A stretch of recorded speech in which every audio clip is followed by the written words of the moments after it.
சுமந்த என் இயேசு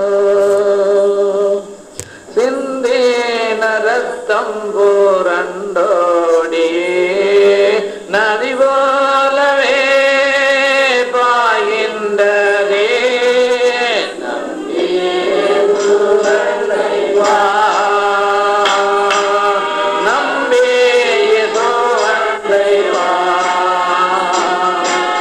பொல்லா உலகத்தில் இன்பங்கள்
கர்த்தருடைய பெரிய நாமத்துக்கு ஸ்தோத்திரம் உண்டாவதாக.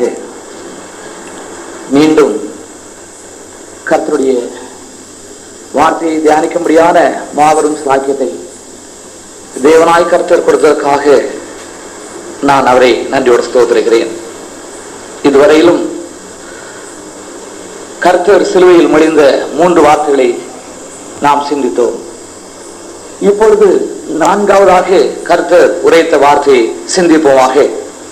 இதை நாம் மத்தேயு எழுதின சுவிசேஷத்திலே 27ஆம் அதிகாரத்தில் 46 வசனத்திலே நாம் வாசிக்கலாம். அவருடைய பெரிய நாமத்திற்கு ஸ்தோத்திரம் உண்டாவதாக.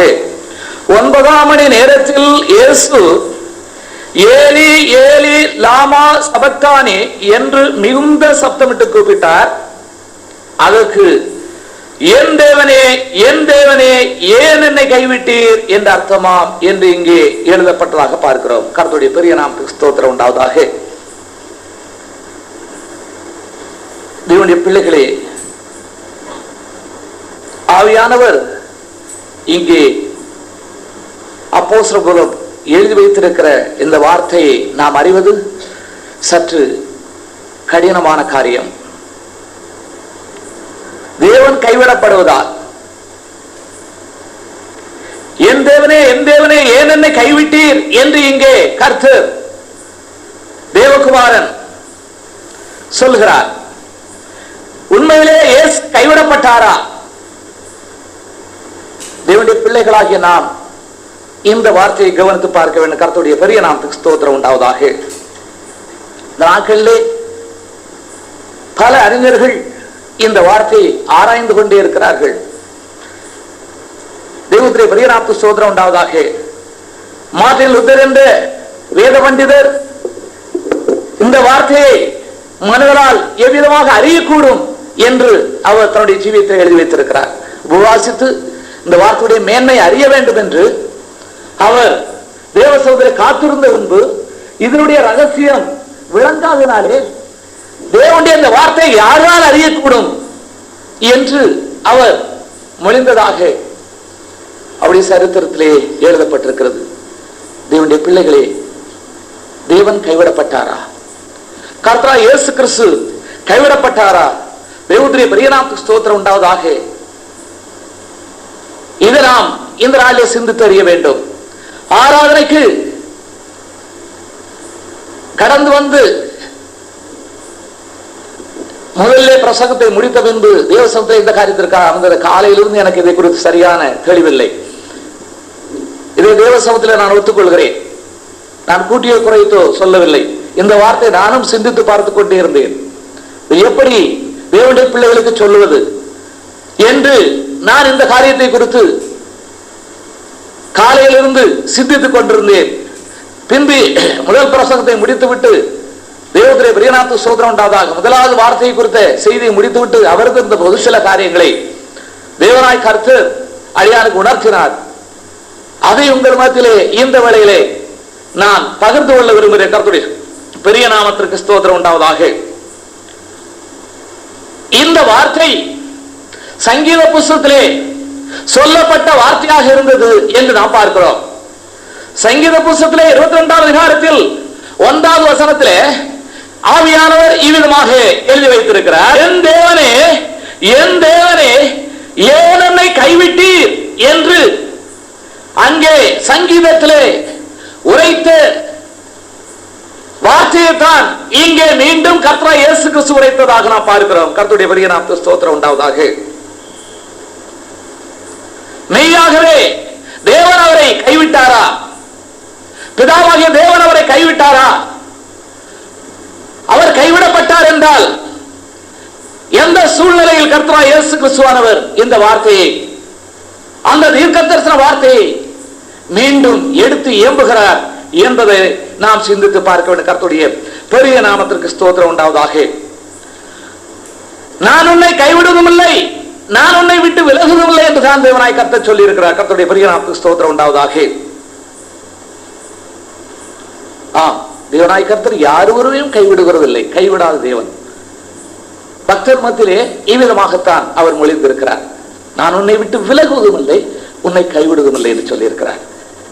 இங்கே தேவகுமாரன் ஏன் என்னை கைவிட்டீர் என்று இங்கே சொல்லுகிறதாக நாம் பார்க்கிறோம். கர்த்தருடைய பெரிய நாமத்துக்கு ஸ்தோத்திரம் உண்டாவதாக.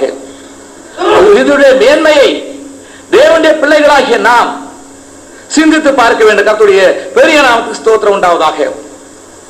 நாம் ஏசாயா தீர்க்கதரிசன புத்தகத்தை எடுத்து வாசித்தோமானால் 53வது அதிகாரத்திலே 6வது வசனத்திலே இவ்விதமாக எழுதப்பட்டதாக வாசிக்கலாம். கர்த்தரோ நம்ம எல்லாருடைய அக்கிரமத்தையும் அவர் மேல் விழப்பண்ணினார் என்று இங்கே தீர்க்கர் மூலமாக எழுதப்பட்டதாக வாசித்தோம். மனுக்குலத்துடைய பாவ மனுஷனாக பிறந்த மனுடைய எல்லா பாவங்களும் இங்கே அக்கிரமங்களும் கர்த்தர் மேல் சுமத்தப்பட்டது என்று நாம் பார்க்கிறோம். கர்த்தருடைய பெரிய நாமத்துக்கு ஸ்தோத்திரம் உண்டாவதாக. இதை தேவனுடைய பிள்ளைகளாகிய நாம் மனதில் கொள்ள வேண்டும். ஆம், நம்முடைய எல்லாருடைய பாவங்களும் அவர் மேல் சுமத்தப்பட்டது என்று வேதம் சொல்லுகிறது. ஆம், அவர் நம்முடைய பாடுகளை சுமந்தார். கர்த்தருடைய பெரிய நாமத்துக்கு ஸ்தோத்திரம் உண்டாவதாக. நம்முடைய துக்கங்களை சுமந்தார், நம்முடைய அக்கிரமங்களை சுமந்தார். தெய்வத்துடைய பெரிய நாமத்துக்கு ஸ்தோத்திரம் உண்டாவதாக. பேதுரு கூட இதை எழுதும் போது இவ்விதமாக 1 பேதுரு புத்தகத்தில் எழுதுகிறதாக நான் வாசிக்கலாம். அவங்களுக்கு சத்து பிழைத்திருக்கும்படி அவர்தாமே தமது சரீரத்திலே நம்முடைய பாவங்களை சிலுவையில் சுமந்தார் என்று இங்கே வேதம் சொல்லுகிறது. சிலுவையிலே நம்முடைய பாவங்களை கர்த்தர் சுமந்தார் என்று இங்கே அப்போஸ்தலர் சொல்கிறார். இதனுடைய ரகசியத்தை நாம் விளங்கிக் கொள்ள வேண்டும். அவர் தமது சரீரத்திலே நம்முடைய பாவங்களை சுமந்தார். நம்முடைய பாவங்கள் அவர் மேல் சுமத்தப்பட்டது, அவர் மேல் விழப்பண்ணப்பட்டது. பிதாவாகிய தேவன் நம்முடைய எல்லாருடைய அக்கிரமங்களையும் அவர் மேல் விழப்பண்ணினார் என்று நாம் பார்க்கிறோம். கர்த்தருடைய பெரிய நாமத்துக்கு ஸ்தோத்திரம் உண்டாவதாக. தேவனுடைய பிள்ளைகளே, இதற்கு சாட்சியாக இந்த வசனம் இங்கே காணப்படுகிறதாக ஆவியானவர் உணர்த்தினார். அவர் விழப்பண்ணினார் என்ற நிச்சயம் இந்த வார்த்தையின் மூலம் வெளிப்படுகிறதாக நாம் பார்க்கிறோம். நிச்சயமாகவே எல்லாருடைய பாவங்களும் மனுக்குலத்தின் பாவங்களும் அவர் மேல் சுமத்தப்பட்டது என்பதை இந்த வேத வார்த்தை மிகவும் தெளிவாக விளக்குகிறதாக நாம் பார்க்கிறோம். கர்த்தருடைய பெரிய நாமத்துக்கு ஸ்தோத்திரம் உண்டாவதாக. என் தேவனே, என் தேவனே, ஏன் என்னை கைவிட்டீர்? ஆம், நானும் என் பிதாவும் ஒன்றாக இருக்கிறோம் என்று கர்த்தர் சொன்னார். நான் என் பிதாவிலும் என் பிதா என்னிலும் நிலைத்திருக்கிறார் என்று கர்த்தர் சொன்னார். இதை இடத்திலிருந்து வெளிப்படும் கிரிகள் உறுதிப்படுத்துகிறது என்றார். என்னை கண்டவன் பிதாவை கண்டான், நான் பிதாவும் ஒன்றாக இருக்கிறோம். இப்படி கர்த்தர் ஊழிய நாட்களிலே சொன்னதாக நாம் இங்கே பார்க்கிறோம். கர்த்தருடைய பெரிய நாமத்துக்கு ஸ்தோத்திரம் உண்டாவதாக. ஆம், தேவனுடைய பிள்ளைகளே, இப்படி ஒன்றாக இருந்த தேவன், பிதாவோடு கூட ஐக்கியமாய் இருந்த குமாரன், ஏன் என்னை கைவிட்டீர், என்னை விட்டு விட்டீரே? அதாவது ஒரு பிள்ளையுடைய கரத்தை தகப்பன் பற்றி கொண்டிருக்கார் என்று வைத்துக் கொள்ளுங்கள். தகப்பன் கரத்தை விட்டுவிட்டால், ஐயோ என்னை கைவிட்டுட்டீரே என்று பிள்ளை சொல்லக்கூடும். அப்படித்தான் இங்கே கர்த்தர் சொல்லுகிறார், ஏன் என்னை கைவிட்டீர்? தேவனுடைய பெரிய நாமத்துக்கு ஸ்தோத்திரம் உண்டாவதாக. இதை தேவனுடைய பிள்ளைகளாகிய நாம் சற்று கவனித்து பார்க்க வேண்டும். இந்த காரியத்தை எப்படி சொல்வது என்று நான் சிந்தித்துக் கொண்டிருந்த போதுதான் தேவனுடைய பெரிய நாமத்துக்கு ஸ்தோத்திரம் உண்டாவதாக ஒரு காரியத்தை கர்த்தர் உணர்த்தினார். கர்த்தருடைய பெரிய நாமத்துக்கு ஸ்தோத்திரம் உண்டாவதாக. 1 சாமுவேல் புத்தகத்திலே 16ஆம் அதிகாரத்தில் 14வது வசனத்திலே முதல் பகுதியை வாசிக்கலாம். அவருடைய ஆவி சவலை விட்டு நீங்கினார் என்று நாம் இங்கே எழுதப்பட்டதாக பார்க்கிறோம். கர்த்தருடைய பெரிய நாமத்துக்கு ஸ்தோத்திரம் உண்டாவதாக. தேவ சித்தம் செய்வதை சவுல் விட்டுவிட்டபடியினாலே தேவனும் அவரை விட்டு விட்டார், அவரை விட்டு விலகினார் என்று நாம் இங்கே பார்க்கிறோம். கர்த்தருடைய பெரிய நாமத்துக்கு ஸ்தோத்திரம் உண்டாவதாக. தேவ சித்தம் செய்வதை சவுல் விட்டார். ஆனபடியினாலே தேவ ஆவியானவர் அவரை விட்டு நீங்கினார், அவரை விட்டு விலகினார், அவரை கைவிட்டார் என்று நாம் இங்கே பார்க்கிறோம். கர்த்தருடைய பெரிய நாமத்துக்கு ஸ்தோத்திரம் உண்டாவதாக. நாம் இன்னும் சங்கீத புஸ்தகத்துல 51ஆம் அதிகாரத்துல 11, 12 வசனங்களை வாசிக்கலாம். சமூகத்தை விட்டு என்னை தள்ளாமலோ ஆவியை என்னிடத்திலிருந்து எடுத்துக்கொள்ளாமலோ சந்தோஷத்தை எனக்கு தந்து ஆவி என்னை தாங்கும்படி செய்யும் என்று இங்கே தாவீது புலம்புகிறார். ஏன் புலம்புகிறார்? அந்த 51ஆம் அதிகாரத்துல முதல்ல அந்த பிராக்கெட்டுக்குள்ள அழகாக எழுதப்பட்டிருக்கும். எடுத்து வாசிக்கலாம். இடத்துல தாவீது பாவத்திற்கு உட்பட்டபடியினாலே அவர் இவ்விதமாக புலம்புறதாக பார்க்கிறோம். உமது சமூகத்தை விட்டு என்னை தள்ளாமலும் உமது பரிசுத்த ஆவியை என்னிடத்திலிருந்து எடுத்துக்கொள்ளாமலும் உமது இரட்சணியத்தின் சந்தோஷத்தை திரும்பவும் எனக்கு தந்து உற்சாகமான ஆவி என்னை தாங்கும்படி செய்யும். ஆம், சந்தோஷம் எடுப்பட்டு போயிற்று. ஆம், ஆவியானவர் அவரை விட்டு நீங்கி விட்டார் என்று அவர் மீண்டும் எனக்கு அந்த உற்சாகமான ஆவியை தந்தர்களும். ஆண்டவரே, உடைய பரிசுத்த ஆவியை என்னை விட்டு எடுத்துக்கொள்ளாதிரும், என்னால் இதை தாங்க முடியாது என்று அங்கே தாவீது அழுது புலம்புகிறார். தேவ சமூகத்துல அநேக பாவங்களா செய்தாரு. ஒரே ஒரு பாவம் தான், அநேக பாவங்கள் இல்லை. 1 புஸ்தகத்தில் எடுத்து வாசித்தோமானால் 15ஆம் அதிகாரத்தில் 5வது வசனத்துல இவ்விதமாக தாவீதை குறித்து எழுதப்பட்டதாக வாசிக்கலாம். சங்கதி தவிர எனக்கு கட்டளையிட்டதிலே இந்த நாளெல்லாம் விட்டு விலகாமல் செம்மையாக செய்து வந்தான். தாவீது எப்படிப்பட்ட மனுஷனாக இருந்தார்? உயிரோடு இருந்த நாட்களிலே உரியாவின் சங்கதி தவிர வேறு எந்த ஒரு சங்கத்திலும் அவர் குறைபடவில்லை. தேவனுடைய சித்தத்தை நிறைவேற்றுகிறவராகவே அவர் இருந்தார். இங்கே பாவத்திற்குள் விழுந்தார். அந்த உரியாவின் மனைவியாகிய பத்சேபாள் இடத்திலே பாவத்திலே விழுந்தார். ஆம், தேவன் அவருக்கு கொடுத்திருந்த ஆவி அவரை விட்டு எடுபட்டு அவர் புலம்ப ஆரம்பித்து விட்டார். அவருடைய சந்தோஷம் அவரை விட்டு எடுபட்டு போயிற்று. அவர் புலம்புவதிலிருந்தே தேவனுடைய பிள்ளைகளே, அந்த பாவம் அவரை ஆட்கொண்டது எவ்வளவு மெய்யான நிலை என்பதை நீங்கள் விளங்கிக் கொள்ளக்கூடும். அந்த பாவம் எந்த அளவுக்கு அவரை பாதித்திருக்கிறது என்பதை நீங்கள் விளங்கிக் கொள்ளக்கூடும்.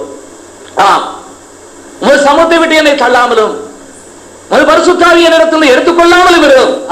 நான் பாவம் செய்து விட்டேன், தேவனே நீர் இப்பொழுது என்னை தள்ளிவிடு. அவர் தள்ளிவிடான்னு தெரியும். நீர் என்னை தள்ளி விடுவீர், உங்கள் பரிசுத்த ஆவியை இப்பொழுது எடுத்துக்கொள்வீர் எனக்கு தெரியும். ஆனபடினாலே அதை எடுத்துக்கொள்ளாது என்று அழுது இங்கே புலம்புகிறார் தாவீது ராஜா. செய்தது ஒரே ஒரு பாவம். தேவனுடைய பிள்ளைகளே, அந்த உரியாவின் சங்கை தவிர வேறு ஒன்றிலும் அவர் தேவ சித்தம் அவர் செய்வதிலே குறைபடவில்லை. சரியாக தேவன் சொல்வதை எல்லாம் செய்தார் என்று இங்கே ஆவியானவர் சாட்சி கொடுத்து எழுதி வைத்திருக்கிறார். ஒரு பாவம் செய்ததற்கே இப்படி அழுது புலம்பினார் என்றால், உலகத்தார் எல்லாருடைய பாவங்களும் கர்த்தராகிய இயேசு கிறிஸ்து மீது சுமத்தப்பட்டது உண்மையானால் அவர் சொல்லுகிறது மெய்தான். தேவனுடைய பிரியநாமத்துக்கு ஸ்தோத்திரம் உண்டாவதாக. ஒரு நிமிஷம் அவரை விட்டு ஆவியானவர் நீங்கி இருக்க வேண்டும். தேவன் இதை அறிவார். கர்த்தருடைய பெரிய நாமத்துக்கு ஸ்தோத்திரம் உண்டாவதாக. ஆனபடியினால் தான் அந்த உறவை தாங்கிக் கொள்ளாமல் தேவனுடைய பெரிய நாமத்துக்கு ஸ்தோத்திரம் உண்டாவதாக. என் தேவனே, என் தேவனே, ஏன் என்னை கைவிட்டீர் என்று அவரை புலம்புகிறார். இதுவரையிலும் தேவாவியான அவரோடு கூட இருந்தார். தேவனுடைய பெரிய நாமத்துக்கு ஸ்தோத்திரம் உண்டாவதாக. இதைத்தான் நாம் ஏசாயாவை பார்க்கிறோம். ஏசாயா 54:7 வாசிக்கலாம். கைவிட்டேன், இரக்கங்களால் உன்னை சேர்த்துக் கொள்வேன் எங்கே சொன்னார் பாருங்க. இமை பொழுது அங்கே தேவன் அவரை கைவிட்டதாக பார்க்கிறோம். இமை பொழுது அந்த வார்த்தை தெய்வத்திலே பெரிய நாமத்துக்கு ஸ்தோத்திரம் உண்டாக சத்தியம். இமை பொழுது எல்லாருடைய பாவங்களும் அவர் மேல் சுமந்தது. எல்லாருடைய பாவத்தையும் அவர் ஏற்றார். பிதாவுடைய முகம் அவருக்கு மறைக்கப்பட்டது. எங்கும் அந்தகாரம் சூழ்ந்தது. தேவனுடைய பிள்ளைகளே பாருங்கள், பாவம் சுமந்ததும் அந்தகாரமும் சூழ்ந்து விட்டது என்று பார்க்கிறோம். அவர் ஏற்றுக்கொண்ட உடனே அந்தகாரமே எங்கும் சூழ ஆரம்பித்து விட்டது என்று நாம் பார்க்கிறோம். தேவனுடைய பிள்ளைகளே, இதை நாம் கவனித்து பார்க்க வேண்டும். கர்த்தருடைய பெரிய நாமத்துக்கு ஸ்தோத்திரம் உண்டாவதாக. நம்முடைய எல்லாருடைய பாவங்களும் அவர் மீது சுமத்தப்பட்டது என்பதற்கு அத்தாட்சியாக இந்த வார்த்தை காணப்படுகிறதாக ஆவியானவர் அடியானுக்கு இப்பொழுது உணர்த்தினார். அதற்காக நான் கர்த்தரை ஸ்தோத்திரிக்கிறேன். இமை பொழுது அவர் கைவிடப்பட வேண்டியிருந்தது. பாவமறியாத அவர் கைவிடப்பட்டதினாலே பாவிகளாகிய நாம் கைவிடப்படவில்லை. பாவிகளாகிய நாம் கைவிடப்படாதிருக்க பாவமறியாத அவர் கைவிடப்பட வேண்டியதாக இருந்தது. நாம் கவனித்து பார்க்க வேண்டும். தேவனுடைய பெரிய நாமத்துக்கு ஸ்தோத்திரம் உண்டாவதாக. அதாவது பாவம் செய்த நாம் கைவிடப்படாதிருக்க பாவம் செய்யாத அவர் கைவிடப்பட வேண்டியதாக இருந்தது. இப்பொழுது நீங்கள் சிந்தித்து பாருங்கள். உங்களுடைய வாழ்க்கையில இதை அபியாசிக்க வேண்டும். நீங்கள் கர்த்தருடைய பெரிய நாமத்துக்கு ஸ்தோத்திரம் உண்டாவதா. உங்களுடைய வாழ்க்கையில இந்த வார்த்தை நீங்கள் அபியாசிக்க வேண்டும், பயிற்சி செய்ய வேண்டும். அப்படியானால் எப்படி? தேவனுடைய பெரிய நாமத்துக்கு ஸ்தோத்திரம் உண்டாவதாக. தேவனுடைய பிள்ளைகளே, அவர் கைவிடப்பட்டது நிமித்தமாக நாம் ரட்சிக்கப்பட்டோம். நம்முடைய பாடுகளை அவர் ஏற்றுக்கொண்டார். நம்முடைய பாவங்களை அவர் ஏற்றுக்கொண்டார். அப்படி போல மற்றவர்கள் ரட்சிக்கப்பட நம்முடைய நியாயத்திற்காக வாதாடக்கூடாது. நம்முடைய வாழ்க்கையிலே மற்றவர்களுடைய குற்றங்களை நாம் ஏற்றுக்கொள்ள வேண்டும், மனப்பூர்வமாக ஏற்றுக்கொள்ள வேண்டும். இதைத்தான் நாம் கல்வாரியில் பார்க்கிறோம். நாம் கைவிடப்பட வேண்டும், மற்றவர்கள் ரட்சிக்கப்பட வேண்டும். இதுதான் நம்முடைய நோக்கமாக இருக்க வேண்டும். மற்றவர்கள் ரட்சிக்கப்பட வேண்டும். மற்றவர்கள் ரட்சிப்புக்கு நாம் கைவிடப்பட்டாலும் பரவாயில்லை, அவர்கள் ரட்சிப்பே மேலானது என்று தேவனுடைய பிள்ளைகளாகிய நாம் அந்த ரட்சிப்பின் நோக்கமுடையவர்களாகவே, மற்றவர்களுடைய ரட்சிப்பை நோக்கமாக கொண்டவர்களாகவே நாம் காணப்பட வேண்டும். இதைத்தான் இங்கே ஆவியானவர் உணர்த்துகிறார். தேவனுடைய பெரிய நாமத்துக்கு ஸ்தோத்திரம் உண்டாவதாக. அந்த இயேசு கைவிடப்படவில்லையானால் நாம் கைவிடப்பட்டிருப்போம். நிச்சயமாக நம்முடைய பாவங்கள் அவர் மேல் சுமத்தப்பட்டதாலே அவர் கைவிடப்பட்டார். தேவனுடைய பிள்ளைகளே, ஆனபடினாலே எந்த சூழ்நிலையிலும் தேவனுடைய பிள்ளைகளாகிய நாம் இதை மனதில் கொண்டு மற்றவர்கள் நம்மீது சுமத்தி எந்த பாவமான மனப்பூர்வமாக ஏற்றுக்கொண்டு அவர்கள் ரட்சிக்கப்பட நாம் பிரயாசப்பட வேண்டும் என்பதை இதன் மூலமாக நாம் உணர்ந்து தேவனுடைய பெரிய நாமத்துக்கு ஸ்தோத்திரம் உண்டாவதாக. வருகிற நாட்களிலே அவ்விதமாக ஜீவிக்க ஜாக்கிரதைப்படுவதாக கர்த்தருடைய பெரிய நாமத்துக்கு ஸ்தோத்திரம் உண்டாவதாக. அதே வேளையில ஒரு காரியத்தை நாம் கவனித்து பார்க்க வேண்டும். பாவம் செய்யும் போது பரிசுத்த ஆவி நம்மை விட்டு எடுபடுகிறார் என்பதை நாம் உணர்ந்து கொள்ள வேண்டும். தேவனுடைய முகம் நமக்கு மறைக்கப்படுகிறது என்பதை நாம் உணர்ந்து கொள்ள வேண்டும். ஆனபடினாலே பாவம் செய்யாது ஜீவிக்க நாம் ஜாக்கிரதைப்பட வேண்டும். அதற்காக இரக்கத்தை தேவ சகோதரர் தேட வேண்டும். நானும் என் பிதாவும் ஒன்றாக இருக்கிறோம், நான் என் பிதாவில் நிலைத்திருக்கிறேன் என்று கருத்தை சொன்னார். ஒன்றாக அவர்கள் இருந்ததாக நாம் பார்க்கிறோம். தேவனுடைய பெரிய நாமத்துக்கு ஸ்தோத்திரம் உண்டாவதாக. பாவம் அவர்களை பிரித்தது, பாவம் அவர்களை பிரித்தது.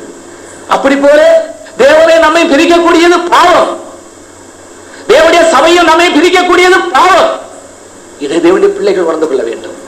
தேவனை விட்டு தேவனுடைய சபையை விட்டு பிரிவு உண்டாகிறது என்றால் அது பாவமே.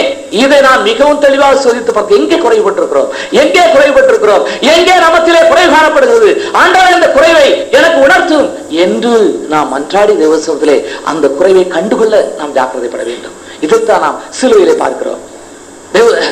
சபை அவருடைய சரீரமாய் இருக்கிறது. கர்த்தருடைய பெரிய நாமத்துக்கு ஸ்தோத்திரம் உண்டாவதாக. ஆனபடியினாலே தேவனுடைய பிள்ளைகளே, இதில் நாம் எச்சரிக்கையாக இருக்க வேண்டும். பாவம் நம்மை பிரித்து விடும். அதற்காக தேவ சமூகத்தில் அமர்ந்து தர்ப்பணம் செய்ய வேண்டும். செய்து மீண்டும் நாம் தேவனுடைய பெரிய நாமத்துக்கு ஸ்தோத்திரம் உண்டாவதாக அந்த ஐக்கியத்தை காத்துக்கொள்ள ஜாக்கிரதைப்பட வேண்டும். இதைத்தான் வேதம் நமக்கு உணர்த்துகிறதாக பார்க்கிறோம். கர்த்தருடைய பெரிய நாமத்துக்கு ஸ்தோத்திரம் உண்டாவதாக. பாவத்தின் கோரத்தை பாருங்கள். பாவத்தின் கோரமானது இங்கே நாம் பார்க்கும் போது தேவனை விட்டு மனுஷனை பிரித்து போடக்கூடியதாக இருக்கிறது என்று நாம் பார்க்கிறோம். அவன் தேவனற்றவனாகவே சாக வேண்டும் என்று சத்துரு விரும்புகிற அந்த காரியத்தை அந்த பாவமானது நிறைவேற்றக்கூடியதாக இருக்கிறது என்று பார்க்கிறோம். சத்துருடைய மனுஷன் தேவனற்றவனாக இந்த உலகத்திலே சாக வேண்டும் என்பதுதான். அதற்குத்தான் பாவம் என்னும் கருவியை அவர் உபயோகப்படுத்துகிறார். இது சிலுவையிலே வெளிப்படுகிறதை நாம் பார்க்கிறோம்.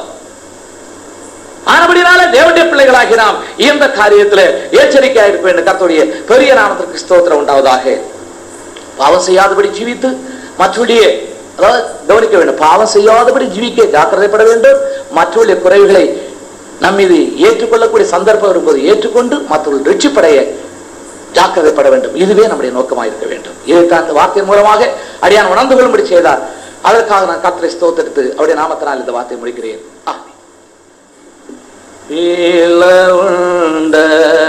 மலையே புகலிடம் தாருமே, பிளவுண்ட மலையே புகலிடம் தாருமே, பக்கம்பட்ட காயமோ பாய்ந்த செல்லே வெள்ளமோ,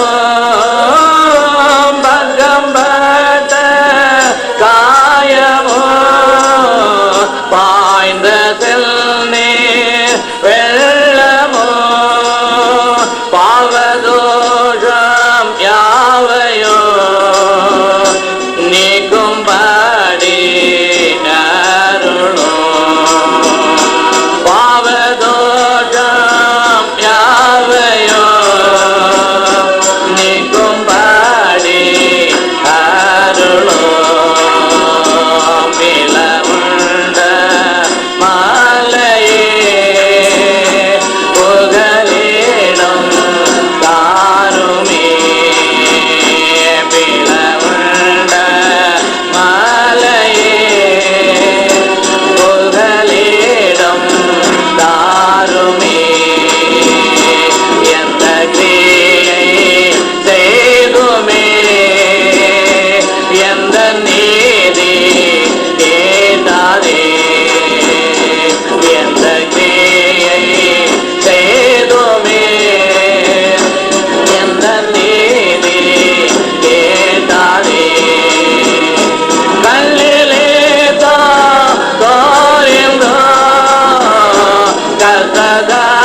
Hallelujah. Your share is yours.